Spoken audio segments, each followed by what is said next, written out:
Hi to all, very good morning. आप सबको पता है कि आज आपका करंट अफेयर्स का क्लास नहीं हुआ था, बट दो सबसे इंपॉर्टेंट न्यूज़ हैं जिनके बारे में बात करना बहुत ज़रूरी है। एक है यूसीसी और एक है आपकी साइक्लोन। तो ये जो आपके लिए वीडियो आने जा रहा है ये आपको बताएगा यूसीसी की न्यूज़ के बारे में। क्लास क्यों नहीं हुआ था, उसका रीज़न है कि कल रात क्या शाम से ही लाइट नहीं है एंड अब कब तक आएगी ऐसा भी कुछ पता नहीं है। तो हम बात करने वाले हैं यूसीसी के बारे में। यूसीसी जो है यानी कि यूनिफॉर्म सिविल कोड, जिसके बारे में बात की गई है हमारे DPSP directive principle of state policy के अंदर आर्टिकल 44 में, जो कि ये कहता है कि पूरी दुनिया के अंदर अगर आप देखें तो बहुत सारे अलग अलग लॉज हैं।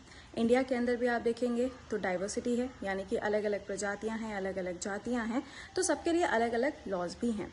तो इंडिया में as per UCC article number 44 कहा जाता है कि जो हिंदू हैं, मुस्लिम्स हैं, क्रिश्चियंस हैं, यानी कि जो अलग अलग कास्ट हैं इंडिया के अंदर, इन सब के लिए जो लॉ होना चाहिए वो एक जैसा होना चाहिए, यानी कि सेम लॉ होना चाहिए।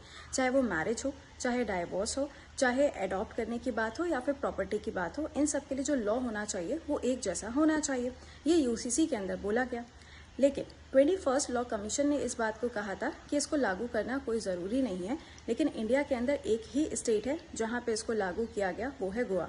इसके अलावा उत्तराखंड, कर्नाटका, गुजरात, आसाम, इन सब ने अपने यहाँ पे कमिटीज़ को तो फॉर्म किया है कि ये उनके यहाँ पर लागू होगा, बट अभी तक इसको लागू नहीं किया गया।